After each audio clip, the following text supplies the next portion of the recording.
What's going on, guys, and welcome to another video. So behind me we've got my Dodge Challenger Hellcat with a fully built engine that we built here in the shop. All MMX internals, ported blower, E85 now. This car was a complete mess when we got it. It was burnt, transmission was exploded. We rebuilt the engine, put a different transmission in it, repainted the whole car, and now it chops, sounds, and looks like you see it here. So I did a alignment on it just with our toe plates, but we're driving over to see our buddy Mike over at Advanced Performance. He's gonna do a four-wheel alignment on it since we have rear adjustable control arms on this. We're gonna go over there, get this thing dialed in. We still are kind of on a mix of E85. We had a couple gallons left in the tank when we fully filled up with the 85 in the last video. So I want to try and burn off as much of this tank as possible, because once we have a full, complete, absolute tank of E85, then we can really start laying down some power. Our tuner can start turning things up, and then we can go have some fun. So let's jump in. We're gonna go for a cruise, a bit of a vlog style, show you guys the car, show you guys how it works, and we'll go from there. So here we are inside the car. No lights, as you can see still. Coolant temp's 176. It's 79 degrees outside. Seems to be the weather these days. It's actually really nice. So I've got the windows open, sunroof open, beautiful day out. And then if we go over here, where is it? I want to show you guys the intercooler temps. So we've got the chiller on this. We're getting a stage 2 upgrade for this, so it's going to be even colder soon. But check this out. Where is it? Oh, last one. Intercooler coolant temp, 50 degrees, you guys. So that means that the cooling bricks, which cools the air before the air goes into the engine, like after it's compressed by the supercharger, those bricks are 50 degrees right now. So it is super chilling the air. So it's putting colder, denser air inside the engine. That way we can run more ignition timing, more power, all the more goodness. So anyways, let's go for a rip. I got some data logging going on here. Like I said, we're not doing anything crazy, but just getting a little bit more data in on this, on the new engine tune, new everything. All right, so everything's looking good. Check this out, you guys.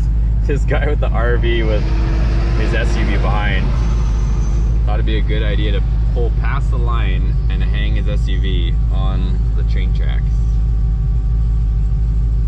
There's a train that comes through here pretty often. I'm sure he would move out of the way, but still. As far as everything else, air fuel ratios are looking good. All of our temps are good. Our intercooler temps, 51. It is 83 outside, it says. It's a good day of data logging, you guys. Just another good day of data logging.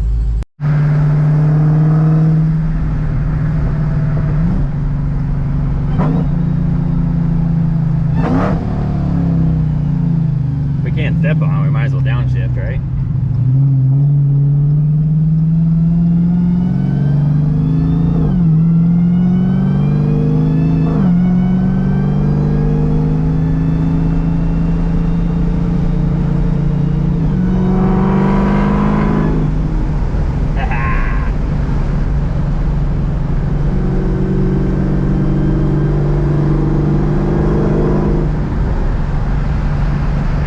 In the van. I don't even know if we need an alignment, you guys. Look at that. This is dead straight. Drive straight. I'm sure it's gonna be a little bit off, but look at that. Our toe plate alignment is mint. I don't think it gets much straighter than that, but I guess it's always good to double check it. We'll see what's going on in the back. The back feels a little loose to me. I don't know if it's just the Mickey Thompsons, or I feel like the back might be a little bit out of adjustment, but we'll find out here soon enough. Okay, check this out, you guys. This is one thing that I was very interested to see. So since we've got this Demon hood on here, and we've got the OEM intake that mates to the Demon hood, it is just forcing fresh air in there. It also has, give me a second here. So this guy's got space to merge. It also has that like inlet that goes through the headlight, but like, check out our ambient temps as the camera adjusts. 84 degrees outside, and our intake air temp is only 87. So we are getting as cool as air as possible. Plus we're chilling it with the chiller, and let's check out what the chiller is on the highway here with, it's gonna be traffic here in a second, what it looks of it, but let's see. 46 degrees, you guys. So the chiller is knocking things down to 46. Oh, everything is just working exactly the way we need it to. I was getting a little bit of a vibe suspension, but that's the one thing about these like soft tires, like these ET Streets. I know even on the Dakota, if I don't drive it for a little while and I leave it parked, at first when I take it out, it feels like the steering wheel is almost going to come off. Like it almost takes like a few minutes for the tires to kind of warm up because they're so soft. I feel like they get like dents in the bottom, essentially flat spots for a minute. But everything seems smooth. You see there, we're just cruising along. I don't think my speedo is accurate either with these smaller wheels on it, because everybody's passing me and I'm doing the speed limit here. So I think we're a little bit off on speedo, so I'll have to recalibrate that. But other than that, you guys, I'm really surprised how well this thing drives. Like for our alignment, like that doesn't get a whole lot better. We might be completely wasting our time with alignment, but it just feels a little bit squirmy in the back under acceleration and braking. So I just want to see if maybe there's some toe stuff going on back there, but we'll find out. The Z06 wants to play. I have a feeling he's gonna do a little flyby, but we're just chilling. We're just chilling. Can't do anything right now. Give it some pepper. Let's see. See if he does anything. Go. Rip it. Oh man, he was doing it a second ago. Rip it. Nope. No rips. No rips from the fellow Z owner. I still have a slight vibration. I don't know if it's, I gotta check the balance on the tires or if it's a driveline vibration. If you guys know me, you guys know I'm pretty much paranoid on vibrations with these 8-speeds, because you let them vibrate when you're going fast, they will just go kaboom on you and you will be in for a bad day. Okay, we're at Advanced Performance Tires and Wheels, you guys, so we're gonna run in here, go see my buddy Mike, throw it up on the alignment rack right there. We'll see what he has to say once it gets up on the alignment rack. All right, so here's what we got. We got a little bit toe out on the front. The back, this one is towed in a little bit, and that one's a little bit out. So what we're actually gonna do is move the cradle a little bit, and that should balance it, but we might still have to adjust this one a little bit because this one's way out. Mike's in here. We got the 4 bolts loose on the cradle. You can loosen them quite a bit because these got some tension on them until like these cups get loose. I mean, the car's not gonna go anywhere. Like, see this aluminum cup? Yeah. That's like a washer. Once you get that loose, it'll probably help you. Zip them. Just don't want to go deep. All right. Oh, okay. Yeah. Nothing's gonna go anywhere. All right. Back to the side then.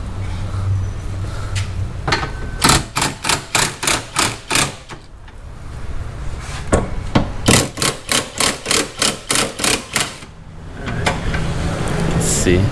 Look, everything's green now. Yeah. All right, quick, tighten it up.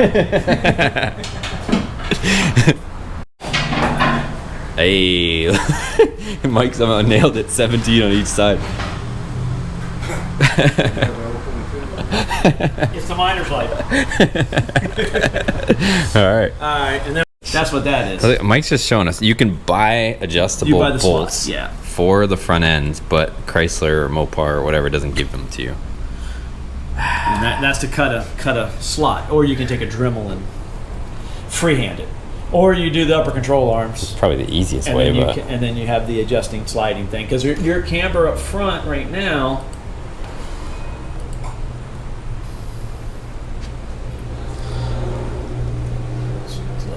It's 237 on the right, negative. Jeez.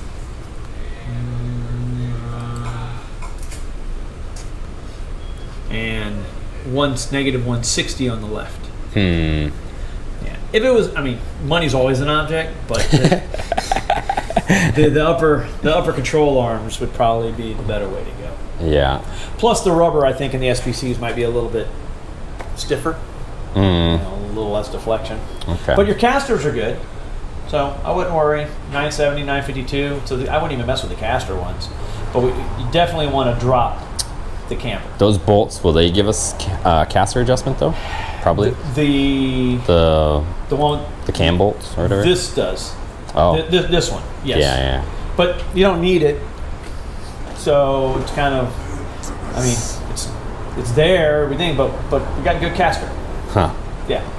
Yeah. We got a good caster. So what we need to address is this, and probably drop it all the way down to like about a 0.8. And I don't think you're going to get that out of the eccentric anyway. Yeah. You need the uppers, which have a lot more adjustment range, because so -1 to +2 degrees. So that we can go all the way from a -230 to a +30. Yeah. I mean to -30, from -230 to -30. So. Okay. And then you can blend both sides. And, drive it, see what you think, but Yeah. Set the toe and go. That's all we got. it's skinnies. You're going to be at the track. You might not even notice. Hopefully not. It's gonna drive better than I drove here, anyways. I was having an issue. It was running rough. I backed the idle down a little bit, and it cleaned right up. And I'm like, oh shit! But then it was idling too low. So I'm like, well, let me make sure they're all closed and start from scratch. So now I'm starting from scratch. Now the question is whether or not I made bigger headache for myself than I started with. Hopefully it runs decent. Yeah. You're not gonna ever track this, are you? This would be tail of dragon worthy. Or maybe not. And it's hard. The pedals are hard. And it's got no power brake. The S2000 is good for that. My RX-7 is really good. And that's something you may want to consider when you're doing the C5. Yeah. Maybe yank the Pro Charger off of it. That's what I was thinking. I'm gonna see how like the heat soak goes. But it's the nice part is the intercoolers are on both sides, not blocking the radiator. Oh, okay. So I'm gonna try it like 5-7 pounds and see. Yeah, because I mean reliability. I mean, at least with a supercharger, it's a linear power. Yeah. But man, sometimes you can get yourself in big trouble with a lot of horsepower. I know. That's why I was gonna just try. It's already on it, so I'm gonna see how it'll go just the way it sits. But we'll see. You learn more. Well, I don't know if I told you, I had a track prep S2000. I've had like 4 S2000s. Oh, okay. So when I was in California, I had a fully track. I did all like Button Willow and Streets of Willow, and yeah, I did all the tracks over there. It was fun as hell. Look, guys, my old lift. All right, let's go see what's going on. Straight or how Yeah. Huge shout out to Mike from Advanced Performance Tire and Alignment, because he spends so much time on this, getting this thing dialed in. There is some alignment shims that we need for those billet control arms. My buddy Travis actually said he was going to ship them out to me, but we made the best with, I didn't know that there was like shims that you need for the alignment for the toe on the rear. So what we ended up doing was moving the whole cradle, so we centered the difference, because before it was like the whole cradle was, I guess, a little bit crooked in the chassis, which you could have essentially corrected. I mean, and it could have been set up crooked in somebody else's car, but the way it was, with the way we had it bolted in, the driver's side was towed in like crazy, and the passenger side was a little bit, towed out. So rather than bringing both of them in, we loosened the whole cradle in the rear and moved it both, so we split the difference. So now it's dead straight. But we might still dial some stuff in a little bit better in the back, but pretty good with that. But we'll wait till we get those shims. And then in the front, we have some like crazy camber on one of the fronts, but for whatever reason, like I mentioned, Mopar doesn't include the bolts. I got to go out and buy the bolts separately to be able to adjust that. It's nothing like bent or anything ridiculous, but we don't have any adjustment. All we have is toe in the front end. So they make the cradle so that you can adjust it, but as you can see, we don't have that adjustment. So anyways, I'm at Chipotle. I'm gonna go ahead, grab some food, and then we'll keep burning away this tank. I think I'm down to 3/4 now, so we'll just keep putting miles on her, but she's working solid. All right, you guys, she is just doing what she does. Everything's working solid.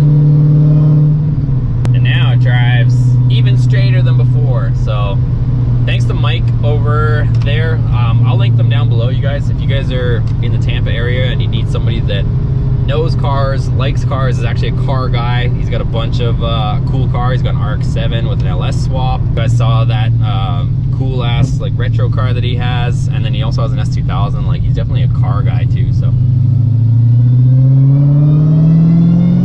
this thing sounds so good, you guys.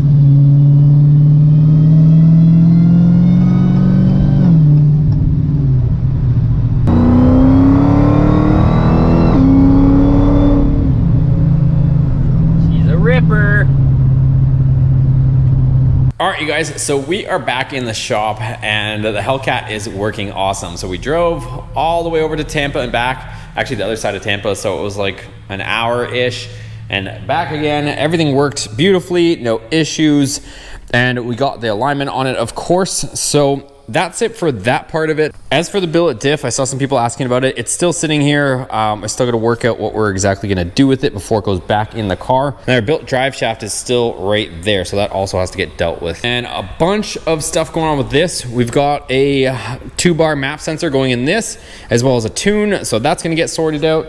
And then over there, a bunch of parts just showed up for the C5 Z06, a bunch of suspension stuff from Ride Tech. This thing, we dropped off the cylinder heads.